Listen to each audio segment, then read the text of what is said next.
again by Benning. Darnell Nurse left it in the corner, gets up center. Perry scores! Corey Perry! Ilya able to shake away from Solani. It's given away to Solani. Around in front. Score!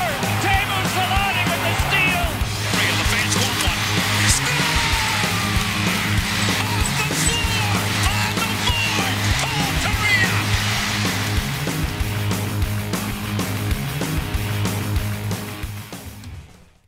And we're live, everybody, after a huge win. It's the Forever Mighty post-game show.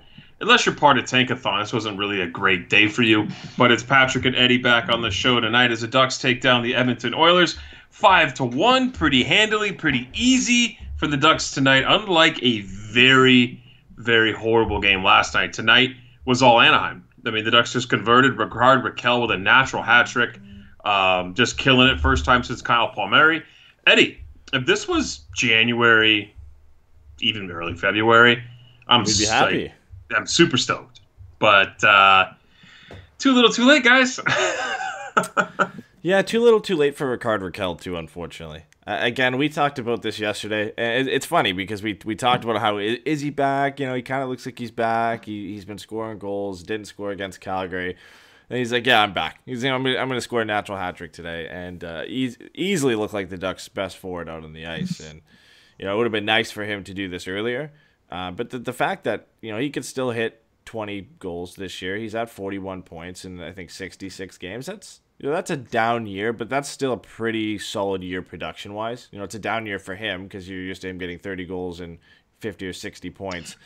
But it's not awful. But look at his contract. Like, what are you upset about at this point? So, he's got like the easiest contract for a GM ever to be okay with a 20-goal season. He's having a down year, but he's still outperforming the contract that he has, right? Even if he doesn't hit 20 goals, even if he finishes the year what he's at right now with 18 and 41 points, for a guy making under $4 million, that's still a pretty good deal. Right? There's nothing wrong with that. And it's not like he did it over 82 games. He did it over 66 games. So he's still on pace for about 50, 55 points either way. Despite in a down year, that's not too bad. You know, he's not putting up the goals, but points are still coming.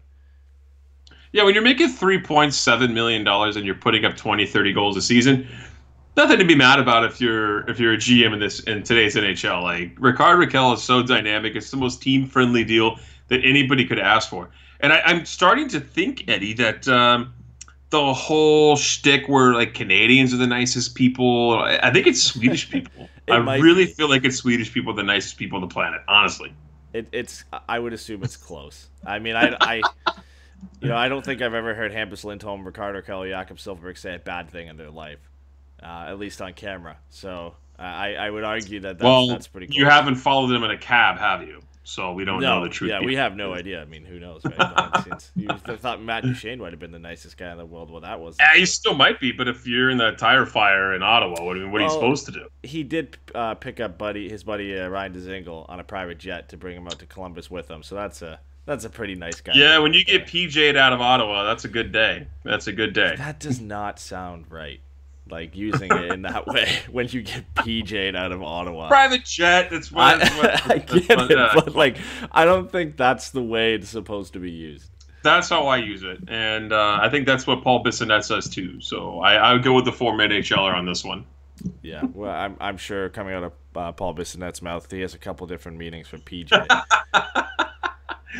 Either way, Canadians aren't as good as Swedish people, and if you're watching the point race in the NHL, they're not as good as Russians anymore. So times are changing, everybody. And tonight for the Ducks, Rikard Rakell in a big way just had a great game, just a really great game. And Connor McDavid did not. And you know who else had a great game tonight? Hampus Lindholm. My boy. I thought you were gonna come out and say, you know who else didn't have a good game, and I thought you were gonna say Leon Draisaitl. Oh yeah, I was gonna get you later. Like, do you know who hit 51 goals this season? He's Russian. Listen, we weren't gonna dispute that Ovi was gonna hit 50. On yesterday's podcast, I said there's a chance that Draisaitl could hit 50 before Ovechkin. Before it was impossible, there was a chance if Ovi didn't score tonight that Draisaitl, because of what he's done to the Ducks, could have gotten a hat trick in this game. I didn't say it was going to happen. I said it could happen. Then obviously Ovi scored 2 goals tonight. He's at 51. 8 seasons with 50 goals for Ovechkin. He's a monster. I'm not counting him out. Draisaitl can still hit 50. I think he's the only other guy in the league right now who has a chance of hitting 50 realistically. And I'm still sticking by my bet. I'm still sticking by it. I think Draisaitl will get to 50 by the end of the year. And what was the bet? What do I have to do if Draisaitl is? It was on the. All right. It was on the. We can't even ask anybody because it was on the Patreon show. We'll have to go back and listen to it. So that Patreon show that's also banned in Canada and Germany and apparently some parts of the U.S. because Tom couldn't listen to the show. And if Tom's listening to it now or listening to this the next day, I will get that show out to you. I haven't been able to get it downloaded and sent out yet, but I will send it to you, Tom. Don't worry. Yes, it needs to go to him. And let's get started. Let's figure out what's going on tonight because tonight was a big game for the Ducks. Corey Perry scored tonight. He's still not very good, but he was able to cash in on a very Corey Perry-like goal. I know he's your boy. That's why I had to poke fun. I know you love yourself some Corey Perry. But Gibby's in net tonight, which is a good thing to see Gibby back in net. Chase DeLeo and Sam Carrick called up, which is not good news, and not for the Ducks, but for the San Diego Gulls. Yeah. They just lost tonight to the Stockton Heat 2-1. The Gulls have yet to clinch a playoff berth. So holy hell they need to because I want to go to a playoff game this year in the later month of or latter part of April. So I'm looking forward to that if they can make it. But they blew the game tonight with 13 seconds to go. The Stockton Heat able to get that win. Maybe helpful if they had a few players down there, by the names of Steele, Terry, and Jones. I don't know. DeLeo or Carrick or Larson or Dotchin, who just got called up. Sherwood. There's a lot of guys. The list goes on for San Diego.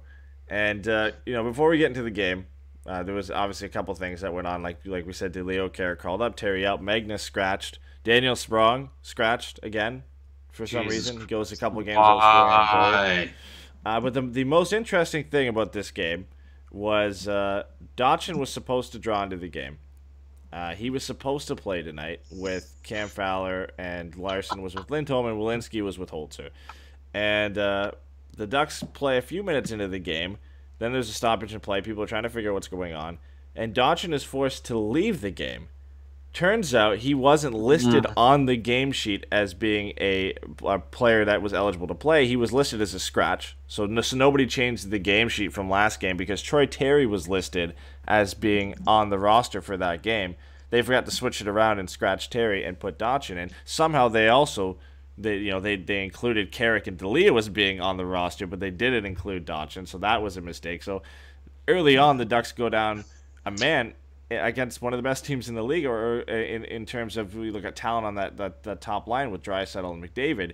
You now have 5 defensemen who have to go against him. And obviously Dotchin's not the worst guy to lose, but this is when you get a guy behind the bench, if this was Murray's mistake, who isn't really familiar with a lot of these things. But this isn't just on him, but it's just comical. Yeah, but I mean, really, I know that it's, like you said, it's only Jake Dotchin, but at the same time, you're playing against 2 100-point guys in the NHL. I mean, one guy's like a farce 100-point guy because, I mean, without riding on Connor McDavid's back across the ocean, there's no way he could swim across. So you're playing against those 2 guys, plus the people on the Oilers who've had good years in the top 6. And then you're going to start the game with 5 defensemen, essentially, which isn't good.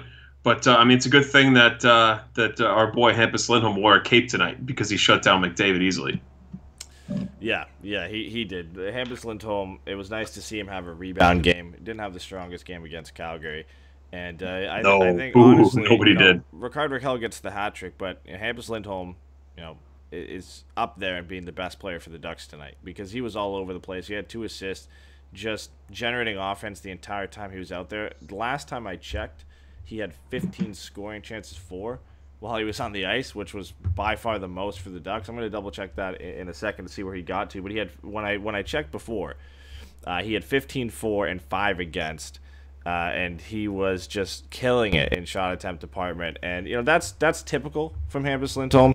And looking at it now, he finished with 18 scoring chances while he was on the ice 5-on-5, which was most for the Ducks. Jakob Larson was second, and he played with Hampus Lindholm. He didn't even hit 20 minutes. Andy Walensky led everybody in ice time 5-on-5. Yeah, Andy Walensky and Cam Fowler pairing was the one that led the Ducks in ice time. But Yeah, I mean, even high danger chances for it was in favor of Hampus Lindholm on the ice for 3 goals goals for, 1 goal against, and then even in shot attempts he was at a 55.77%, which was tops in defenseman second in defenseman, trailing All-Star Kournianos Holzer, who did play more minutes 5-on-5 than Hampus Lindholm as well. Kournianos Holzer played 1949 5-on-5. And Hampus Lindholm played 1834. And to his credit, Kournianos Holzer also had a great game. He was on the ice for 4 goals for the Ducks, and in 61.8% in shot attempts for. So really good game from him, which you don't expect. And he ended up getting an assist, and that led to Rikard Rakell's second goal of the game. So despite going down a defenseman, maybe this is the strategy for the Ducks, right? Like this is what you're supposed to do. Your mic's on mute. I was going to say the funniest thing for me from Natural Stat Trick was the Oilers using 10 different forward lines 5-on-5. Really? They're going to show the stats for that, God. and it's literally 10 different forward lines for them. No way. Just been there's 10. Go look at their forward group. Wow. Yeah. And to be fair, only 8 of them played over a minute of ice time, or over 2 minutes of ice time. So they were actually legitimate lines at 5-on-5. Obviously the only one that was a mainstay was the top line. Draisaitl, Kassian, and McDavid played 14 minutes. Oh God! 14 minutes of 5-on-5. Kassian was a mainstay on that top line. Well, I mean, in that line playing considerably more minutes. I mean, you look at the fact that those 3 guys played 14 minutes 5-on-5. The next closest line to that was the Oilers' second line of Nugent Hopkins, Sam Gagner, and Joseph Gambardella. So we talked about this team when we were prefacing this game last podcast, how it's 2 guys, then Nugent Hopkins, and then just a giant pile of shit right after that. Like, imagine being Connor McDavid, and we're like, hey, we know we paid Draisaitl to be on his own line because we were going to get you some help on the wings. Remember when we signed Lucic to that giant deal, and he was going to protect you and be able to put pucks to the net because he was going to just drive to the net with his stick on the ice? Well, Connor, it turns out he can't skate with you, and nobody else can other than Draisaitl, and we only have one Draisaitl, so your wing's going to be this guy who just chucks knuckles all day. I don't know what we're going to do with him, but we got to fill the role, man. I'm sorry. Like listen that conversation. Listen to the list of Oilers forwards after McDavid, Draisaitl, and Nugent Hopkins. So this is the forward depth that they have after those top 3 guys. You could argue are first line players. I think Nugent Hopkins is maybe he's second. He's a second line. He's a second line. Very player. Good second line player. 65 points this year. But this is the guys after that. You've got Colby Cave, Joseph Gambardella, Kyle Brodziak, Sam Gagner, Jujhar Khaira, Milan Lucic, Alex Chiasson, Tobias Reeder, and Zach Kassian are your 9 forwards after your top 3 guys. None of those guys, I think, you could argue are top 6 players. Most of them, I would say, are borderline NHLers or 4th-line guys. Maybe you could say Alex Chiasson, the way he's been playing this year at times. And he's had a good year for Alex Chiasson. Yeah, and right? Sam Gagner, you could say maybe is a 3rd-line player, but none of those guys are 2nd-line guys. I mean, like, this is essentially why you have to have Draisaitl on that top line, so you just have any semblance of offense. Because if you go 1-2 down the middle with McDavid and Draisaitl, who's playing? Like, who are you playing with them? You have no wingers. You literally have no wingers. You have 3 centers on this team, so you had to convert Draisaitl to a winger and play Nugent Hopkins at 2nd-line center. It's just hilarious because you know what this team could really use right now? Taylor Hall. That's exactly who they could use right now as a guy to play with McDavid, so Draisaitl can play either wing with Nugent Hopkins or at least 2nd-line center. Like, imagine, it's easy to say, but imagine how much better this team is with McDavid being able to play with Hall, and even you can still throw Zach Kassian up on that top line if you want, and then being able to play Draisaitl with Nugent Hopkins. Like, how much better is that team in scoring depth-wise where they can roll 2 lines that can be effective? Like, I would assume most of Nugent Hopkins' points this year are probably not at 5-on-5. Imagine being the Edmonton Oilers and winning the lottery several times and still screwing up your team year after year. Imagine that. And then imagine being an Edmonton Oilers fan And imagine buying season tickets and jerseys and all that just to watch your team circle the shitter year after year. No, credit to them. That's a horrible existence. Credit to them, though, they still sell out that barn. Like they still, what else is there to do in Edmonton? Like, I know, I get it, but they still show up, right? Like that. I still give credit to their fans. I don't like their fans, but they're still showing up after all the crap that they've been through. But let's stop talking. Let's get to the game. Let's get into the game. We already did mentioned this last night too. Yeah, we already mentioned the crap that went on in the beginning of the game with Dotchin. So the Ducks were down to 5 defensemen, 12 forwards. Jesus, Bobby, what a tank! And this first period flew by. For most of this, I think there was maybe 5 or 6 stoppages in this entire period. And, it was a quick one. I looked up before the Perry goal, and all of a sudden there's 6 minutes left in this game, out of nowhere. Like this, it flew by. It's one of the fastest periods I've seen all season. But then they get the first goal of the game, and this is going to be a trend for the Oilers tonight. They did not get good goaltending, and Corey Perry just kind of walks in on the slot. He's got a decent open shot. He gets charged up by, I believe, Russell, but he just kind of fires a harmless shot glove side, just squeaks by Koskinen. He just doesn't really keep his eye on the puck, and it hits off his glove, bounces behind him, and goes in. It's great for Corey Perry. It's nice to see him get on the board. Sure. But this one is clearly on Mikko Koskinen. He wasn't ready for this shot. I understand there's a bit of a screen, but he just whiffs on it, and it ends up bouncing behind him. He's just asleep at the wheel. I mean, this is something. This is a routine save. It should have been a routine save for him. It was nothing of the. I didn't see any danger from Corey Perry. I just felt like Koskinen just misplayed the puck, and that was going to be the Oilers' night tonight, right? It just sometimes the first goal of the game is really indicative as to how the rest is going to go because he gets a piece of it, and then it's like, oh, I didn't get the whole thing, crap, and it goes behind him. We've seen that. It happens. It just happens. Goalies have bad games, and what a contract Kostinen's got, right? Yeah, just re-signed to that contract. To be fair, like he was having a good year, but they jumped the gun to sign him to a deal. Yeah. And that's not looking too good right now because it's not a horrible shot by Perry. He gets him in that crook of the arm area. It's a quick shot too. It's a quick release. It was one of the few goodies from Perry, but I still feel like Koskinen wants that one back. Oh yeah, it was a quick release through not through the legs, but kind of using the defenseman as a screen. So it's a deceptive shot for Perry. But yeah, Koskinen definitely would want to get a more of a piece of that and ends up squeaking behind him. That's definitely one of many that he ends up regretting on this night. But the only chance the Oilers would really get in this period is I was about to say my boy Leon Draisaitl because he's only my boy Leon Draisaitl because I have a bet that is on his shoulders right now.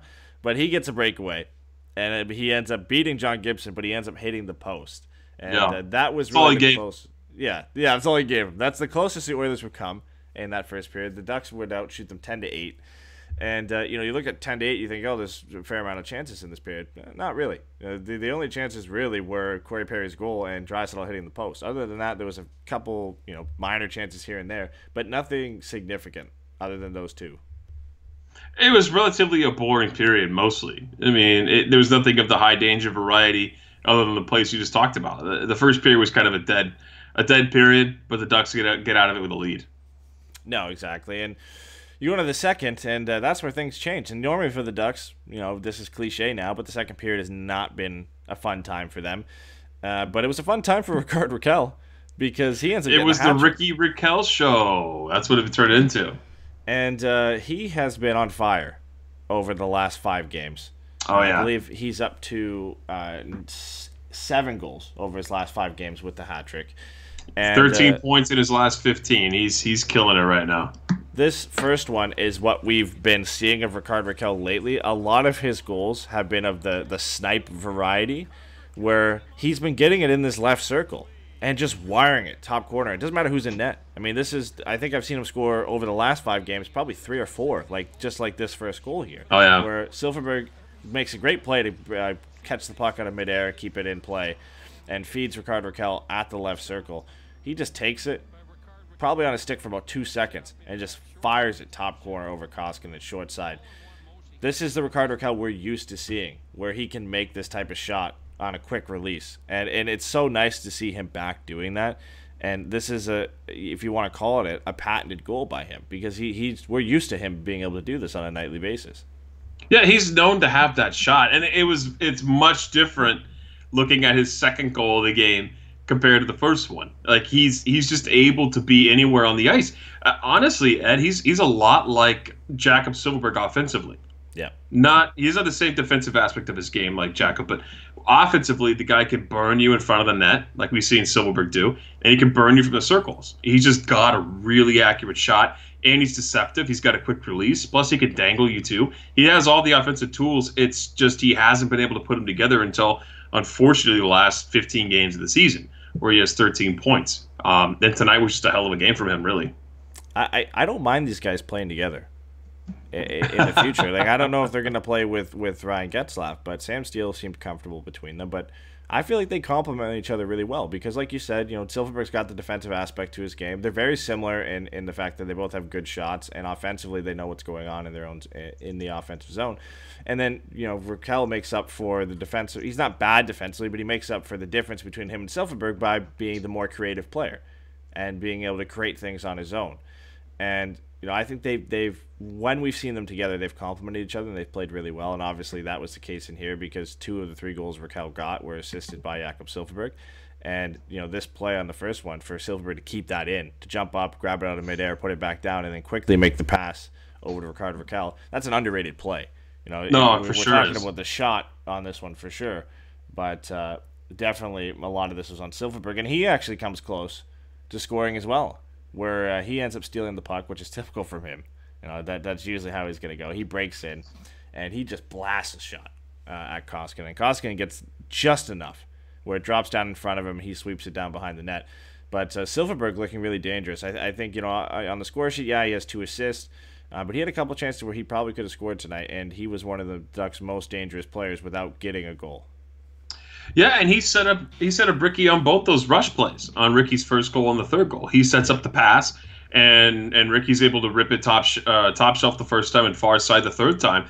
And then if you want to get to the second goal here, that was just a bang play in front, good awareness by Rikard Rakell to be on the side of the net like that to be able to sweep home the rebound. But this line was just on fire. The Edmonton Oilers had nothing to answer with, like zero answer for this line tonight. Yeah, and this second goal, it's a great play by Kournianos and Holzer just to get the puck on net. But then Sam Steele ends up getting the primary assist on this. And he ends up, I don't know if he redirects the pass, or I think it ends up getting saved by Koskinen. And then Steele just has a stick on the ice and redirects the rebound right out to Rikard Rakell, who just swats it in on the back end. So it's a smart play by Sam Steele to recognize that Rikard Rakell is in a better position to shoot the puck and just get the puck over to him. And again, this is one where, like we've said multiple times on this podcast already, one that Koskinen's going to want back because he gets a piece of it. It hits the under part of his arm and ends up bouncing in and past him. And that's 2 goals on the night that he just barely got a piece of, and they end up going by him. But Rikard Rakell, this is when he's at the top of his game. He's scoring goals, sniping them like on the first one, or like he scored his last hat trick against the Oilers. He's just in the right spot to put the puck in the back of the net. And that's when you know when he's on his game, is when he's scoring goals in different ways, but he's always just in the right position. And that's something we've always talked about with Rikard Rakell. Positionally, he's one of the best players the Ducks have. And when he's on his game, he finds himself in those positions, and that's why he can get 30 goals in his season. Yeah, and it's like Dean in our chat said on Spreaker. He said, shooting from Ovi's office, right? That's we've always talked about having a shooter. We're never, ever going to compare Rakell to Ovechkin. But that area on your he's on his off wing, that's where you want to be as a shooter on your off wing and get that quick release away. You have the most net to shoot at from that position. It's nice to see Rakell turn it on because we need it. And honestly, though, looking at the third goal coming up that Silfverberg sets up, that's probably when Koskinen was back as well, though. He definitely had a tough game. No, he did for sure. And again, this is a play set up by Silfverberg. It's similar in the sense that where Silfverberg passes the puck from and where Rikard Rakell shoots the puck from is pretty much identical to the first goal that Rakell scored. But the placement is different. And like you said, this one's a little bit, the first one you can't blame on Koskinen. It's a perfect shot over the shoulder. This one, again, it's great placement by Rikard Rakell to put it under the glove and above the pad. But from that angle and from how far out he shoots it from the top of the circle. Like, it's, again, great placement from Rakell, but, Koskinen is not in the right position to make this save. And that's essentially why, in the end, it ends up beating him. And he gets pulled after this one for good reason. Yeah, tough game. Yeah, Oilers fans on Twitter were not happy with Koskinen, again, for good reason as well. But Rikard Rakell will take that all night. I mean, he took over this period, not single-handedly. Him and Silfverberg really ran the show, and Hampus Lindholm to some extent as well. But, it's nice to see him, as we've said, get back in the mix. And, yesterday, even with the way he was playing, we probably would have thought it was a long shot for him to get to 20 goals with 2 games remaining, or 3 games remaining as of yesterday. Now he's only got 2 away from getting to 20. All of a sudden that's a possibility. Yeah, he's right there. He's right there. I mean, sitting at 18 goals, there's plenty of time for that. I don't think there's any question that there's a good opportunity here against the Flames and against the Kings coming up, that he's able to exact some revenge against those teams, because the Ducks have lost their last 2, each of those against the Flames and the Kings prior to tonight. So I guess it's against divisional opponents. Maybe the Flames rest somebody coming up. Maybe that helps the Ducks out a little bit offensively. But they got to find a way to solve the Kings, even if Rakell wants to get on the board, because Rakell had a beauty of a play against the Kings last time. But he had to work really hard to get that one in the net. He had to pull off some McDavid shit right there to get one in the back. Yeah, it's possible now for him to hit 20. Now, that's that's the big thing. Is that we didn't think it would be possible for him to get that. 6 games ago, it was out of the question, and now he's got 7 goals in his last 5 games, and all of a sudden goes from having 11 goals to 18 and being close to hitting 20, and it'd be a nice little consolation prize for him and for Ducks fans for him to get to that milestone and be a consistent 20 goal scorer and kind of rebound from the tough season that he's had this year. But the Ducks would end up finishing the second period up 4-0. Shots were 22-16 in favor of the Ducks. And they got off to a quick start in the third period as well. And Sam Carrick, I believe is what the broadcast said, gets his first point as a Duck. He ends up winning the faceoff back to Devon Shore, who just wires a shot. Just no chance. Yeah, past now who Anthony Stolarz is in that. And he's a big kid. And to end up beating him with a shot from that close, quick release too. No screen, really. But he just snipes the top right corner with that shot. I mean, it's tough to pick that shot or Rikard Rakell as a better snipe, but I would have to give it to Devon Shore. Like, that was just a whip of a shot, and Stolarz had no chance. And it's tough to beat any goalie, high glove side, but a guy who's 6'6", like Anthony Stolarz, that's a really difficult shot to make. Yeah, it is, and it's the quick release off the faceoff that beat him. It was perfect placement by Devon Shore, and that's what gets the job done there. I don't think there was much Stolarz could do at that point. And the game was out of reach also at that point in the third period. But, nothing you can do there. Devon Shore, by the way, man, quite the upgrade over Andrew Cogliano. I hate to say it. I know people love Andrew. They love Cogs. They love Cogs for dogs. But Devon Shore, I think he's looked really good here in the Anaheim uniform. Yeah, I haven't. I think when we talked about the trade, we said we were fine with it. And, realistically, that trade will benefit the Ducks in the future as well, because Devon Shore will be a better player for a longer period of time because he's a younger player. And I think he's been a good player since coming over to Anaheim. He's been really good defensively, and he's contributed on offense on occasions like he did tonight. And I think he's a valuable player and a valuable piece of this team going forward, because you always need players like this. We talked about, somebody asked us a question on the last podcast about Carter Rowney and if it would be worth keeping him around. And I think it is. You need to have those players in the lineup, guys who can contribute most of their plays on the defensive side of the game, but then every now and then they can chip in offense. And I think both Carter Rowney and Devon Shore have done that enough that they deserve to be in the bottom 6 of this team. You don't want 6 of those guys, but to have 2 or 3 of those guys, I think is important, especially if you're going to make a long run. You need those guys you can throw out in important situations that can also chip in on offense. So I think that was important for Devon Shore, and I think he's going to be a valuable member of this team. But to finish off quickly with the third period, Oilers do get on the board, unfortunately. Oh, yeah. Thanks, Hampus, for screening John Gibson on this one.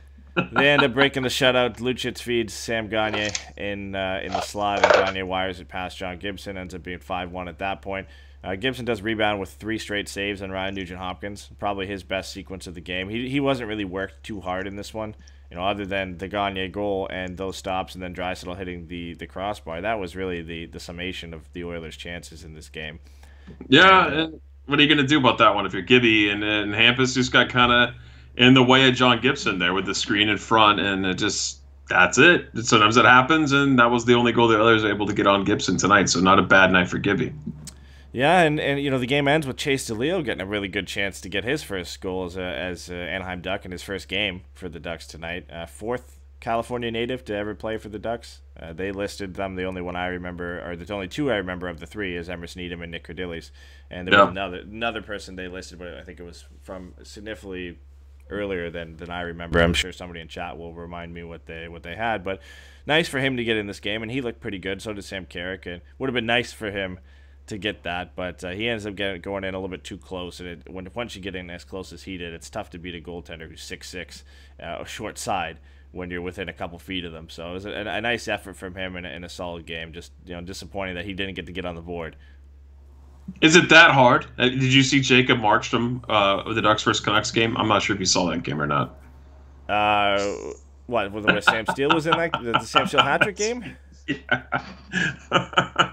Yeah, Markstrom's a big goalie too, and he was beat pretty handily. I'm just teasing you, dude. No, I know. Well, nobody beat him short side though. Sam Steele's that was a penalty shot, so that's a different situation. And it's Sam Steele, and he was having a game. I'm just teasing. Edmonton's just been in the dumps. It just been horrible. And yeah, you have to have the guys like you said, Carter Rowney, guys like Devin Shore. You can't be all icing and no cake. Just ask the Edmonton Oilers how they constructed their roster and how well they're doing. You have to have something in the middle that isn't ultra flashy. You have to have guys that play roles, and you have to have guys that play roles but chip in. You can't just have these guys that just skate 10 minutes a night and don't do anything other than just skate around. You have to have guys that can perform, and Devin Shore is one of those guys. So I agree with you, man. You have to have bottom six guys like Rowney and Shore to be able to contribute. So.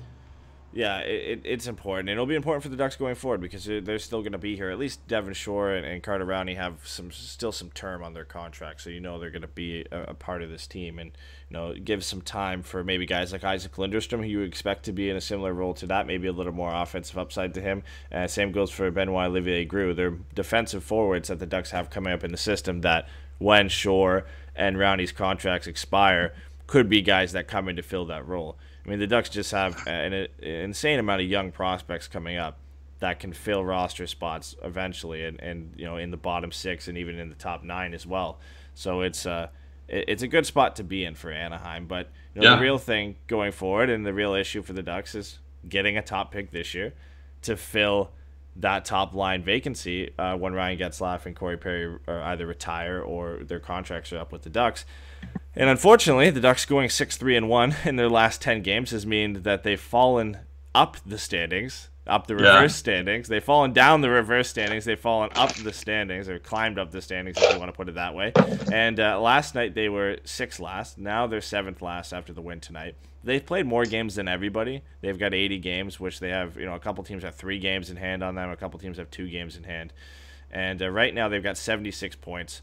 They're a point above the Oilers, who have 2 games in hand, 2 points above Vancouver, who has a game in hand, 2 points above Chicago, who has 3 games in hand, and then they're 3 points above the Rangers, who have 3 games in hand. They're 4 points above Buffalo, who has 2 games in hand, and then 6 points above Detroit, who have 2 games in hand. So what it looks like is there's probably no shot at them finishing in the bottom 4 anymore.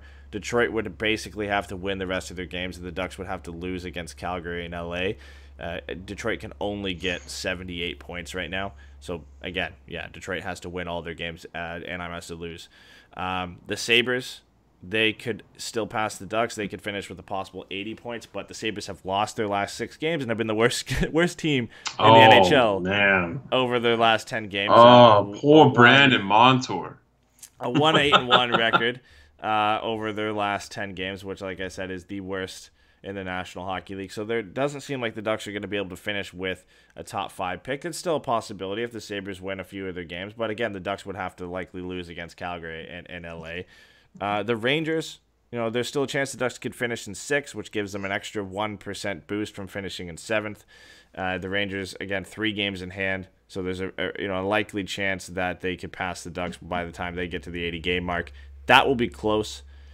And honestly, I think the Oilers will, they're already a point above the Ducks with games in hand. Same goes for Vancouver and Chicago. Even if the Ducks win their last 2 games, they can still only get to 80 points at this point. I could see those teams at least winning 1 or 2 of the remaining 4 games to move in front of Anaheim. So we're likely seeing where the Ducks finish right now in the draft standings, or in the draft lottery standings. Yeah. Is at pick number 7. And that would give them a 6.5% chance at the number 1 overall pick and a 20.4% chance at the top 3 pick. So, not the best odds. Not the best odds for Jack Hughes. Obviously the best odds would go to the Colorado Avalanche at 18.5%. They're going to get him. That's what it is. Yeah. But no, it's not like teams haven't moved up from this position before. I think the Flyers moved up from even below this, and so did Dallas when they were going after Miro Heiskanen and Nolan Patrick. I mean, that draft in general was ridiculous that year because 3 teams moved up. You had the New Jersey Devils who moved up to get Hischier from pretty low, and same with Flyers getting Patrick and Heiskanen to Dallas. So there's a chance. There's still a 6.5% chance the Ducks could get Jack Hughes, which is better than a 0% chance to get Jack Hughes. Of course. There's always a puncher's chance to get what you need. But I think we're really seeing here that the Ducks are better than what they showed earlier under the Carlisle era. Because we had 2 eras this year. We had the Carlisle era and the Bob Murray era. And we're going to break that down here next weekend. We're going to do our end-of-season pod. We'll get all into the numbers, all into the players, and all that stuff. So if you guys are interested in our end-of-season recap, that's coming next weekend. But the Ducks have played significantly better. So I think what we've seen from this team is they're not nearly as bad as prior to Bob Murray. But they're probably not as good as everyone hoped at the beginning of the season. They're a middling team. They're not quite good enough to be dangerous, but they're not quite bad enough to be so bad that they're going to be a lottery pick. You're right. It's just not where this team should be, but it's where they ended up. Yeah, and to be fair, along with that point, the Ducks have been one of the best teams of the bad teams. You look at the teams who are outside a playoff spot right now and in the draft lottery, the Ducks are tied with the best record with Vancouver and Chicago over the last 10 games. Oh, and Montreal as well. They're all 6-3-1, and Detroit 6-4-0. So they're playing better. They're playing better hockey. There wasn't many times this year where the Ducks over a 10-game stretch went 6-3-1. It was generally Matt and Shaq called it the Carlisle error rather than era. So that's what he wants to call it here. Yeah, I think that's fair enough. But before we move on to a couple other post-game things we want to talk about, I want to stay quickly on the draft, because if the Ducks don't move up in the draft and they don't move down, let's say they stay around 6, 7, or 8, we got to stop looking at guys like Jack Hughes and Capo Caco and even Kirby Dach and Dylan Cozens, and maybe look at some other guys that they could end up getting at that spot, because now they're going to have to possibly settle for, not the elite guys. There's still some very good players between 4 and 10 that the Ducks can go after. But we got to start looking at some of those guys, and different draft rankings have guys in different areas. So there's still a chance that Kirby Dach and Dylan Cozens could be available at 7 for the Ducks, and I think that would be the best available option for them. But then you have to start looking at different guys, specifically in the U.S. National Development Team system, because there's probably about 10 of them that are going to go in the first round, which is ridiculous. The same team that Jack Hughes plays for, but there's Trevor Zegras, who we've mentioned before, who's also a center, likely going to be going to the NCAA, which is... if you're looking to rebuild sort of fast, that's maybe not the best route you want to go. Yeah, but you're kind of on the trail of Kirby Dach. That's kind of been your guy, right? You kind of feel like the Ducks are going to slot in that area anyway. Yeah, they're not going to get a top 5 pick, but Kirby Dach's a big center. He's already almost 200 pounds. He's 6'3". I know that he plays a solid game. He's got what they say is like the complete package, right? He's not been being compared to Ryan Getzlaf. One dimension. He's probably the best passer in the draft. Okay.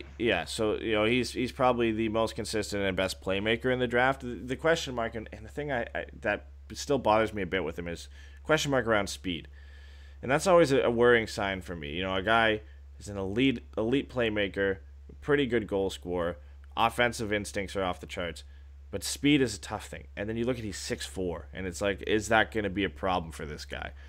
And you never know, right? But then I look at a guy like Dylan Cozens, 6'3", similar size to Kirby Dach, better goal scorer, not as great a playmaker, but still can pass the puck. But he's got speed, and I'm leaning a little bit more towards him right now if he's available at that point. I generally, you look at the direction the Ducks are going in, and they're going to be a fast team, and they're building around a lot of fast players, and I think you got to complement that and bring in a guy who can skate, and whether that's Dylan Cozens or Trevor Zegras or Alex Turcotte, those are all fast players, and they all play center. And I think that's a good option. But Kirby Dach is likely going to be a good NHL player. You just have to determine which direction you want to go in if you're the Ducks. But it's not really a bad decision to have. I mean, you got 4 very good centers out there after Jack Hughes that you hope that are going to be available at number 7. And I would assume at least one of those 4 guys is available there. I imagine they get Kirby Dach. Honestly, I really feel like that's going to be the player they end up with in the draft. You would have to think that one, like the only way that none of those guys are available is that obviously Jack Hughes and Kaapo Kakko go 1-2, and then there's a run on centers, and those 4 guys go right after that. Look, everyone takes centers. Every team wants centers. There's going to be some teams that need a defenseman in that top part. And so you're talking like Byram? Maybe Byram's Byram, Victor Soderstrom, maybe Anthony Honka, or some of those guys, the top defensemen in this draft, that there's not too many elite defensemen. I would argue really the only 2 great defensemen in this draft are Soderstrom and Byram, specifically Byram. There will be a team that really needs a defenseman, and there's a chance that Byram could go 3 or 4 depending on who finishes there. Like, you look at the teams that are up there right now. I think, New Jersey will take whoever, Detroit will take whoever, LA will take whoever. Same with Buffalo. But if a team like Edmonton ends up moving a little bit higher, they will take Byram. I would, if I was them. I mean, if I was the Oilers, I know they need wingers, but I would take Bowen Byram if I had a chance. If I was you need a number 1D. You need a guy that can develop into that. You need a guy he's also a guy they can watch easily. He plays in the WHL. I'm sure their scouts have seen a lot of him this year, so that's the way I'd go. But the Ducks need a center, and luckily for them, there's 4 or 5 of them in the top 8. Yeah, if they don't get Hughes, they're going to want Cousins. If they don't get Cousins, they're going to want Zagras. If they don't get Zagras, then they're going to want a guy that's like we just talked about, Kirby Dach. They're going to want a big center. And Dylan Cousins is a guy who is a big center in his own right. He's 6'3". He's not as heavy as Dach, but he's higher rated. And he's also a right-hand shot, too. So I think that kind of fits the Getzlaf mold, no? Yeah, no, for sure. And quickly, before we finish on this draft thing, looking at the second pick the Ducks have in the first round, there's a lot of options they can go from there. Because after the run on centers happens, in the bottom half of this draft, that's where the wingers and the defensemen start coming out. And if you're the Ducks, you could, I think at that point you'd start going best player available. Because, they could use another winger for sure, but they could use a defenseman as well. And we've been talking a lot about American players. There's a lot of good American players in this draft this year. And 3 guys the Ducks could look at. If they're going defenseman, I think Cam York out of the National Development Team system is a great player they could go after. They need an offensive defenseman, and he's one of the better ones at this part of the draft. Left-handed defenseman, so maybe not the best option for them. Maybe they wait and they try and go for a righty. I would go for a righty. I don't think they need to bring in another lefty at this point. And if you want to go forwards, I mean, you look at the guy who's been playing on Jack Hughes' wing the entire season for the U.S. National Development Team, and that's Cole Caulfield. I mean, I think he broke, I believe it was Kessel's record for goal scoring in a season for the NTDP. So he's a great guy. He can come out undersized, which is always an issue, but, we've seen guys who are small, a la Johnny Gaudreau and Alex DeBrincat come in, and it doesn't matter. They put up numbers. And Alex DeBrincat scored his 41st goal of the season this year. So, Cole Caulfield could be a guy they go for. And then Artur Kallio, believe it or not, that name, he's an American player. He is playing in the OHL with Hamilton. He could be a guy who's also a winger, and he put up over 50 goals. What about a guy like Matthew Boldy from NTDP also? Right? He's also a highly regarded winger, no? Yeah. Coming out of America as well. I would assume he probably goes in the top 10. And he other than Kakko and Podkolzin, is probably the next highest winger, or only guy that's specifically a winger taken. But he is probably, other than Kakko, you could argue he's up there with Podkolzin as being one of the best wingers, and he has speed for days. And teams will be going after him and looking to draft him. He's not tiny; he's over 6 feet tall. So yeah, Boldy's probably going to be on the radar for a lot of people for an NHL player. Exactly why I think he's more highly rated than a guy like Cole Caulfield, because he's got the size and the speed. You don't have to worry about him being under 6 feet tall, or under 5'11" even, because I think Caulfield's like 5'7" or 5'8". So Boldy will likely be gone. But if there was any chance that the Ducks, Boldy was anywhere close, like if he was falling to 14 or 15, if you're the Ducks, you better trade up to that pick to go and get him. And bring him into the system. I don't think it happens, but yeah, he would be a dream option down at that spot. But even any of the guys I mentioned in Caulfield or Kaliev down at that spot too, they are great goal scorers, and the Ducks could really use a guy who's a goal scorer first and bring them into the roster, because I think that's one thing they're missing. I'd argue Max Comtois is something about that, but he's a power forward who scores goals. But if you're looking for a guy who specifically you have him in there to score goals, Caulfield and Kaliev are those guys. They just score goals, and that's all they do. And I think the Ducks could really use a winger like that in their system that can move into their top 9 eventually. What's beautiful is I think it's great that we could talk about prospects or talk about draft guys like this, and hopefully our Forever Mighty fans are curious about these players and are staying tuned for this, because it's good information talking about guys that are going to be. We're actually at a point which we haven't been in as a franchise in over half a decade, even further than that, really, where we've been so bad that we have a chance at upper echelon players. Yeah. It's so important to see these guys go, and it's even more heartwarming to me to see so many United States national development players in the top 20. It's just it warms my heart. Screw everybody who put Kako in front of Hughes, by the way, recently. They're all going off his performance against the junior in the World Juniors. That's like put him up above. That Hughes has been consistently good all year, and like Kako is just slowly getting better. But even with Kako getting slowly better, it's like Hughes has been this good, and Kako has just slowly been climbing the ladder. And even with him getting better, he's still like just below where Hughes has been all year. So recency bias. It's recency bias, yeah. But on the same point of the Americans, like screw the rivalry between Canada and the U.S. I am really excited to see a lot of these national development team players coming up, and equaling the rivalry. It's becoming a really good program. It always has been, but you look at some of the guys coming out of it. You look at Austin Matthews and Matthew Tkachuk and Max Jones with the Ducks now, and now Jack Hughes and all of pretty much the entire roster that he's playing with.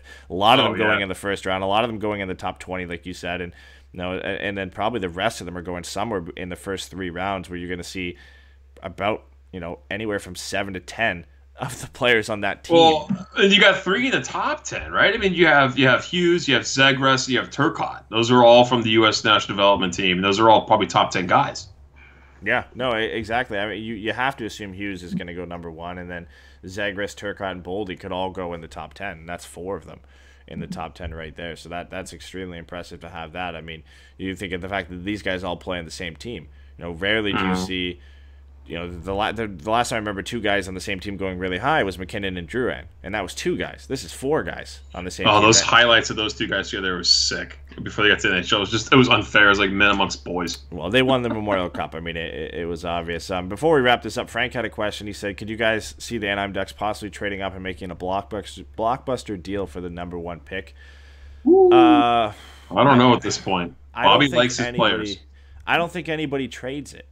I'm on the record of saying if Colorado doesn't get 1 or 2, that they might trade the pick and try and get something to help their team next year. They're a playoff team. They need guys to help them now, and they specifically need either another winger or a defenseman. If you're not going to get Hughes, you're not going to get Kako. Trade that pick and try and get something else. As for number 1, I can't see Colorado passing on Hughes. I can't see LA, New Jersey, Detroit, Buffalo, the Rangers, anybody. I can't see anybody passing on Hughes or Kako if they have Kako as their number 1. That you can't do it at this point. Unless the deal is so unbelievably good that it has to be insane. You're not looking at your first, if you're the Ducks, you're not looking at the 7th and the 20th pick to get to number 1. You're looking at considerable prospects added to that. Probably a guy even like Sam Steele or Max Jones or Maxime Comtois added to that, plus more, plus a roster player. That's what it takes to get a first. You're talking generational talent is what is being projected for the top 2 picks right here. Potentially, but you're also paying for the hype at that point. Yeah. You're assuming all risk of that. You're paying for the hype. You basically almost pay for what this player could be.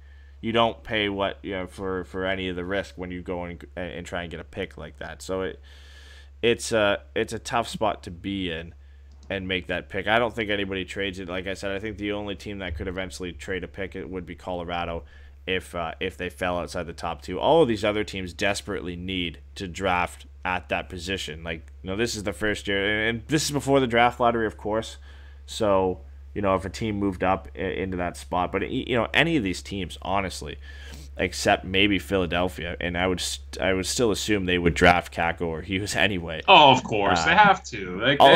They're dying on defense. Their goaltending will be all right with Carter Hart as long as they don't play Brian Elliott anymore. Going after this year, and I can't see Philly trading away. And no one's going to trade away Hughes or Kakko. And they're likely not. They have a 1.5% chance of getting it right now, so they're likely not going to get it. But it's just like it's an interesting spot in the NHL this year, where most of the teams who miss the playoffs are generally bad teams. Like they're teams that could desperately use a player of that caliber, and of course anybody could use a player of Jack Hughes or Kaapo Kakko's quality. But you just make room. Yeah, we've seen drafts in the past where teams who were actually good missed out in the playoffs because there were too many good teams. We've seen it before, where there was 5 or 6 good teams in a division, and that somebody has to miss out because only so many players could make it, right? So only so many teams could make it. 3 from each division have to go in. We've seen the Central for a while where they had 6 good teams, and a couple of teams had to miss out. Dallas missed out, and they were a really good team. They ended up getting Heiskanen because they moved up in the draft, but. My last input on the draft situation tonight, as we look at it right here, the Ducks, you said 6.5%. Yeah, 6.5% if they finish at the 7 pick. If they somehow get Jack Hughes, they're gonna have to trade somebody off the roster to make room. Like they have too many players that are ready to fill roles. They have too many veterans that are currently sitting in roles. They would have to be a roster shakeup more than what Bob Murray was even talking about at Bobby's Pancake Bonanza that I went to. But it's not a bad situation to be in. No, not at all. It's embarrassment of riches at that point. Man, so I'm going to be so stressed doing the live stream for that draft lottery. It's the worst because for the playoff games you get stressed, but you're stressed for the entire game. And then, you generally know, unless it's an overtime game winner, you generally know what the outcome of the game kind of already is. So you have time to wind down and kind of get down that stress. The draft lottery is going to be horrible because you're going to be stressed for 5 minutes up until the pick gets revealed for the Ducks. Yeah. And then if it just shows them at 7, right away, just instant disappointment. There's no buffer zone. It goes from hype to instant disappointment. And the worst thing about the draft lottery now is they've stretched it out into this whole spectacle where they do the top, I think teams leading up to the top 2 or the top 3, then they take a break and they play a period of hockey and they come back in the second intermission and do the final 3. Imagine the stress that if the Ducks don't show up at 7, which means they moved up, they show 6, they show 5, they show 4. It's not the Ducks, so they moved to the top 3. And then you have to wait an entire period of hockey before you find out if they moved up into 1, 2, or 3, and then only to find out that they fell at 3 and not at 2. It's the drama. It's all the drama. Hey man, the ultimate nightmare. But it's still fun. I'm looking forward to that day. It's in a little less than 2 weeks. We're talking about a week from this upcoming Tuesday, so that'll be a good time. So hey man, a thing happened today with our podcast that hasn't happened ever. Which is we had a hat created today. Yeah, we created it. We created it for somebody. Justin, who is participating in the Ducks NHL gaming tournament today. He was in the finals, and he asked if we could send him a hat so he could wear it during the stream and wear it at the event. And it was great for us. He's a listener of the show, so we got that done for him. And then you decided to tweet out a picture of the hat, which turned out to be a pretty good thing because everybody seemed to really like it. If you haven't seen it, just go over to our Twitter at ForeverMuddyFM or go to our Instagram at ForeverMuddyPod, and we have a picture of the hat, and it was looking pretty sweet. I mean, we've gotten a hat done before because, as you know, my girlfriend got my hat done at Lids before and had the logo done for that, but we didn't release a picture of it. I think I did maybe on my personal Instagram, and that was it. We didn't really gouge the interest of it, and we put it out today. Apparently, everybody wants the hat. Yeah, it's a nice looking snapback. I had it done today. I went and picked it up. People have been asking how do we get the hat? I know that was one of the questions in Twitter today. Is how do we get the hat? Where can we pre-order? How can we do it? Details will be coming out about that pretty soon. The thing about hats is they're pretty pricey if you get them made in small quantities. So we have to figure out the sweet spot for that. Maybe we take a pre-order and we get the money there to put towards the hats, and then we shell in some of our cash to complete the order that way and figure it out. Maybe we give it away. Maybe we we have to figure this out. We have to figure out how we're going to do it. But the whole problem behind hats is, like I said, it's like you go and buy, a New Era hat like this. It's going to cost you $40 at the team store or $35 at Lids or whatever you want to do. They're not cheap. So we want to make it reasonable for everybody to get one. We don't want you to feel like you're sticking out an arm and like to get a hat with our logo on it. We want to get that sweet spot in the price. So we're going to figure out the best way to do it, and that'll be coming around sooner rather than later because holy hell, summer's here. The sun's out all the time. It was almost 90 degrees in my house all day today, so a hat is nice to have. So we definitely want to get those out to you guys sooner rather than later. But like I said, I kind of want to get the sweet spot with these where it's going to be a reasonable cost and it's going to be easy for people to get. So once we figure that out, that should be here in the next week or so. We'll figure out how the best way to do that. Yeah, I popped it up on the stream for anybody who wants to see it. Obviously, if you're listening to this after the fact on Spreaker, like I said, just check it out on our Twitter, go to YouTube and check out the show if you haven't checked it on YouTube anyway. But yeah, I mean, it was great. And honestly, I was surprised at, one, how easy it was for them to get the embroidery logo when I first got it done, and how nice it turned out on the hat. It was super nice, man. Super nice. The colors are fairly close to what they actually are, and they stand out on the hat. And no, there was always a worry. I mean, and ended up the size of it was perfect because the issue we've had in the past looking up hats is every website we go to, they wanted to make the logo too small on the hat, where it was like ridiculously small, and it was about half the size of the picture that you can see here. So, yeah. So I mean, it turned out great, and turns out the Lids that you're from has a lot more of a selection for hats than the Lids that I went to, where you can get snapbacks, you can get different colors, you can get. They literally told me, go to the back wall, pick out a blank hat, we'll print it out whatever you want, we'll embroider it. It's stitched. It's a nice logo. It came out great, and we can't wait to release them. But it's going to have to be at a point where we can get it cost effective for everybody, because I don't want people having to spend $40 on a hat. I think it's got to be a little more reasonable than that. So yeah, we got to look at. We're not looking to make money off the first run of hats either. Like, we just want to get. There's a lot of people who want the hats.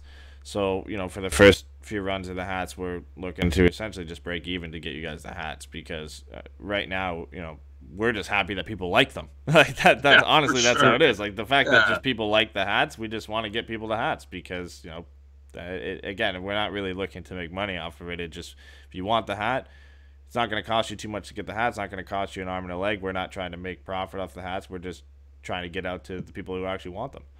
Yeah, so let's just say this then. If you're listening to the show and you're serious about buying a hat, DM us. Send us a direct message. We'll work out something where we can get pricing to you first. What I've been told from multiple people, multiple sources who make the hats, I've been hit up a couple of times. 12 is the magic number to get the first price break. So if you guys are interested, DM us on Twitter or DM us on Instagram or Facebook, whatever you want. We'll get all your information down on, not payment information, just people, first, last name, how we can get a hold of you. We'll just make a list. We'll start a pre-order list, and then we'll reach out to you guys first. We'll figure out the pricing, and we'll go from there. But if you want a hat, DM us. We'll figure it out. So we want to make this happen sooner rather than later. Not let us sit on the back burner until next season. So this is something we really want to do. But thank you guys all for the support. It was amazing to see everyone ask for one. Like, oh, this is awesome. That's so cool. So yeah, man, we got other stuff along the way, coming along the way as well. Eddy and I have a bonus show we're doing tomorrow, Q&A. So if you're interested in sending us a question and answer session, send us some of your questions for us to answer. It's for our Patreon bonus show. You can check us out on Patreon as well. You can join our Patreon. We're going to try to continue as much as we possibly can this summer with bonus shows for people that are paying us. We want to contribute back to you guys as much as we can. So tomorrow is our question and answer show. Send us over some questions if you want to have them answered. It could be anything. It doesn't have to be hockey related. It doesn't have to be Ducks related. You can make them funny. Whatever you want to do. We like to have fun with that. So send questions our way through social media. We'll get to you guys for sure.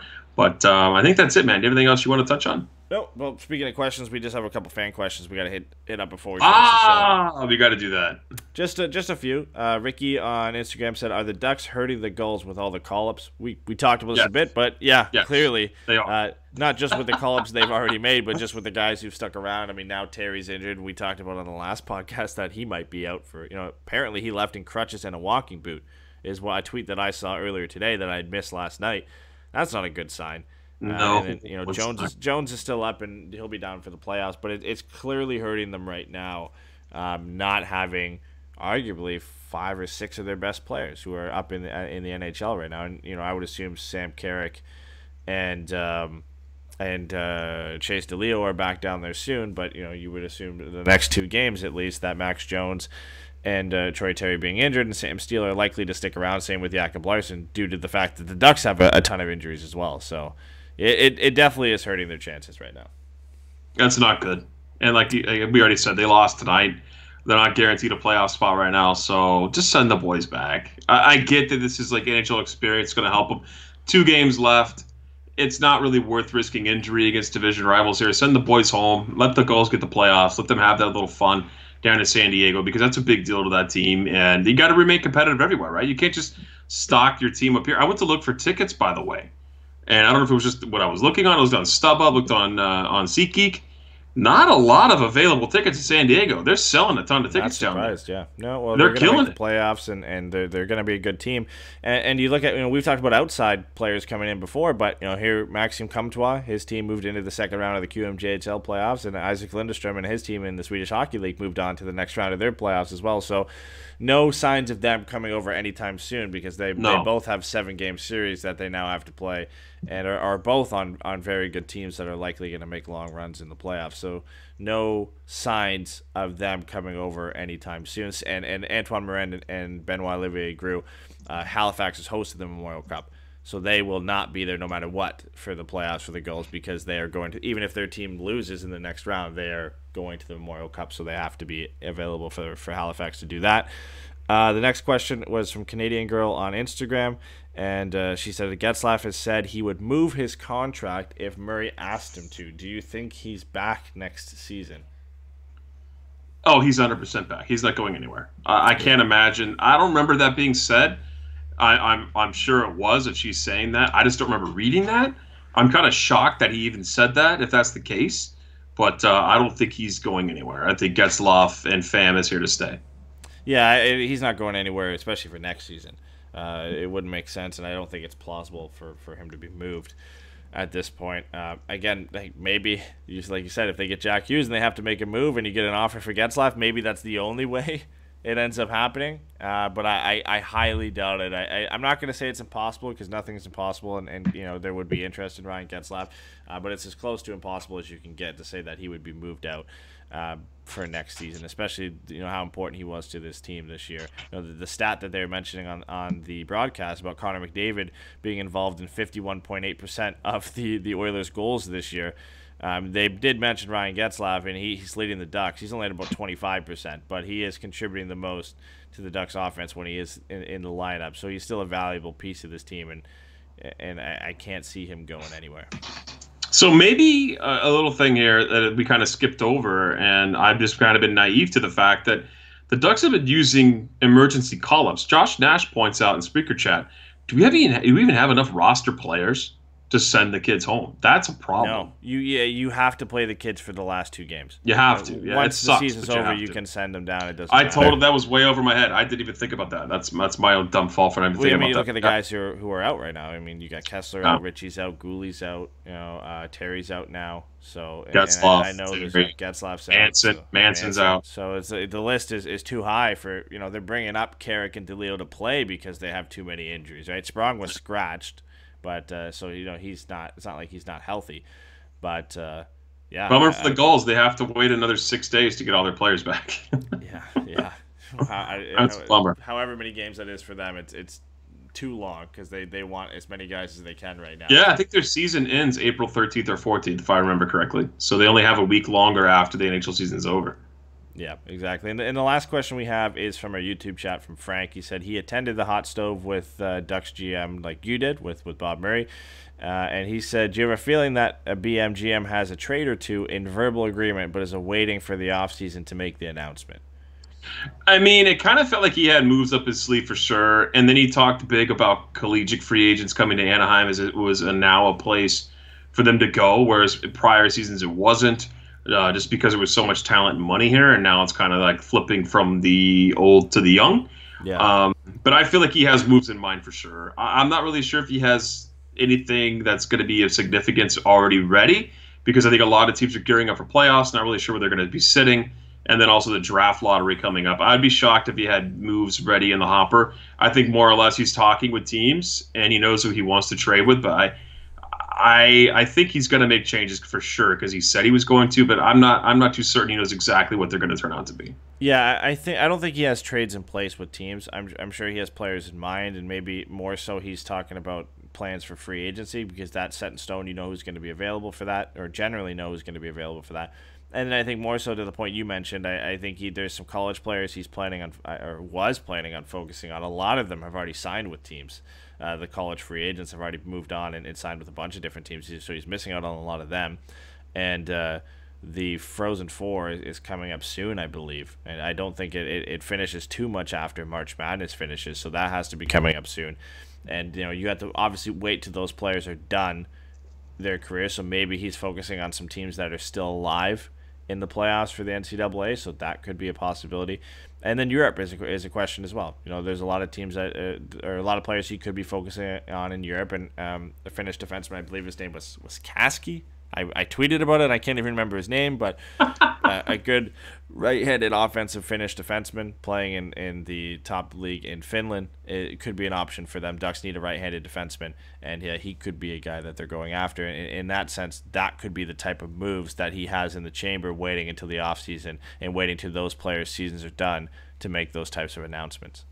Yeah, and right now it looks like UMass and Denver are the two teams that are already guaranteed for the Frozen Four. So there's I think another couple of games left before they get to the Frozen Four, but it's coming up quick. I think this week will decide, or maybe even start the Frozen Four. So yeah, it usually starts around the same time as the Final Four in March Madness, and makes sense. Yeah, and they finish around the same time. But that's it. That's all I got for this show. So I think that's all we got. We still hit over an hour, Eddie, because we had all that prospect talk, man. Good call. we're already getting messages about the hat. So.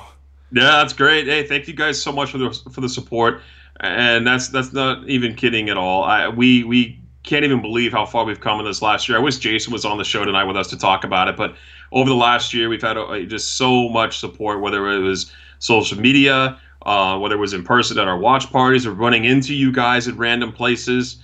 It's just been great. It's been such a hell of a run this last 12 months through all of the shows, the Patreons, the watch parties, getting Eddie's ass out here to California.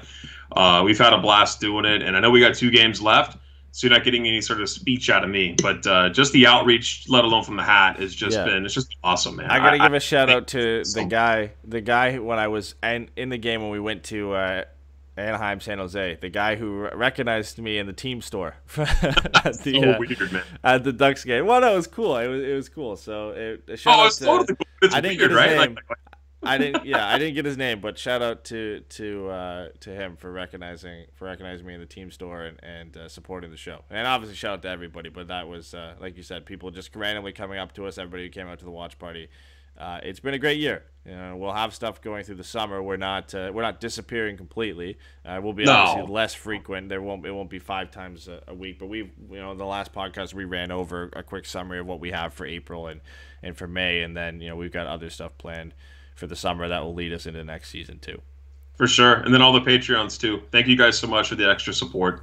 And if you can't do it financially, or you just like the free show, that's nothing wrong with that whatsoever. But to the Patreons who pay us every month and make those bonus shows possible and the giveaways possible, all that stuff, it's great. And it's just been an awesome run, man.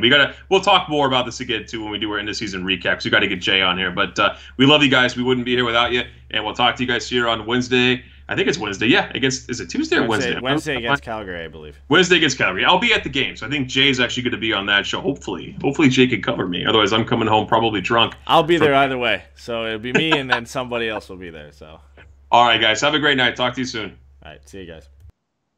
Thanks for ruining my show, by the way. That's it. I'm sorry you guys had to sit through that, but this is an obligation, contract obligation, they told me. So my kneecaps are sweating and I really got to go to the bathroom. So I'm going to have to let you guys go. Thank you. Bye.